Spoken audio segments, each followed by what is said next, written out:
Hello बच्चों।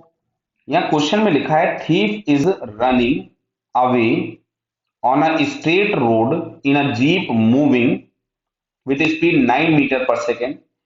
A policeman chases him on a motorcycle moving with speed 10 meter per second. If the instantaneous separation between jeep and motorcycle is 100 meter, how long it will take to catch the thief? Clear? देखो ध्यान से यहाँ पे समझे। यहाँ कहीं पे thief है, चोर, यहाँ कहीं पे पुलिस है, बराबर। अच्छा मान लीजिएगा यहां कहीं पे ये थीफ पहुंचा और तब तक पुलिस भी यहीं पे पहुंच गई और इसने इसको पकड़ लिया। तो अगर मैं मानता हूं कि जो थीफ का डिस्प्लेसमेंट है वो एक्स हुआ है, तो पुलिस वाले का डिस्प्लेसमेंट क्या 100 प्लस एक्स हुआ होगा। ये समझ में आ रहा बेटा आपको? क्यों? बिकॉज ये ऑलरेडी 100 मीटर पीछे था। तो जो पुलिस वाले का डिस्प्लेसमेंट हुआ होगा that is 100 plus x. Clear? तो अब देखो मैं इसको डायरेक्ट पहले कर रहा हूं। तो इसने जो एक्स डिस्टेंस ट्रेवल किया है वो 9 मीटर पर सेकेंड से, और पुलिस वाले का जो डिस्प्लेसमेंट हुआ है वो 10 मीटर पर सेकंड से, और दोनों को टाइम सेम लगा है। तो टाइम इज इक्वल टू सीधे डिस्टेंस अपॉन स्पीड लिख सकते थे। तो डिस्टेंस अपॉन स्पीड आ गया ये चोर के लिए, टाइम थीफ के लिए, और पुलिस के लिए आप अगर बात कीजिएगा तो 100 plus x upon speed police वाले की कितनी थी 10, मल्टीप्लाई कर दीजिए। तो 10x is equal to 900 plus 9x। Clear? तो यहां से अगर हम इसको सॉल्व करते हैं तो हमको x इज इक्वल टू मिल जाता है 900 मीटर।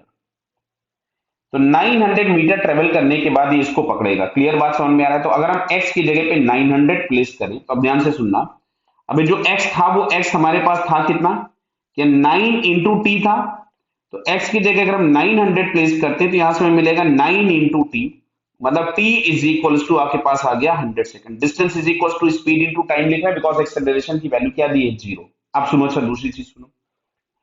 इन क्वेश्चंस को अगर मैं रिलेटिव से लगाएं तो बड़ा आसानी से हो जाता है। जैसे सुनना, थीफ की velocity 9 metre per second, displacement of thief is x, police वाले की velocity 10 metre per second, police वाले का डिस्प्लेसमेंट 100 प्लस एक्स।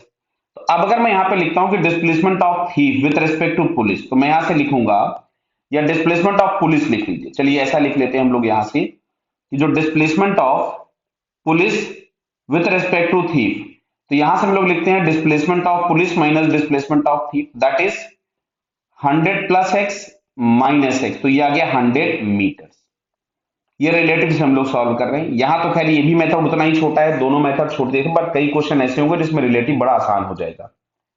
अब मैं लिखता हूं velocity of police with respect to thief, तो हम लोग लिखते हैं velocity of police minus velocity of thief. तो यहां से आपके पास कितना हो जाएगा 10 minus 9, that is 1 metre per second. Acceleration दोनों का ही जीरो था तो रिलेटिव एक्सेलरेशन जीरो हो गया। तो अब सिंपल यहां से मिलेगा s is equal to UT plus half A T square. तो s is 100 u into T, तो यहां से आप लोगों के पास मिल जाएगा t is equal to 100 seconds. Clear है क्या? तो रिलेटिव वाला मेथड यहां पे उतना छोटा नहीं हुआ, बट कई क्वेश्चंस ऐसे होंगे जिसमें रिलेटिव वाला मेथड बहुत छोटा हो जाएगा। तो यहां से फिर हम लोगों को आंसर मिलता है fourth. Clear? So fourth answer is correct. Okay बेटा, ऑल द बेस्ट।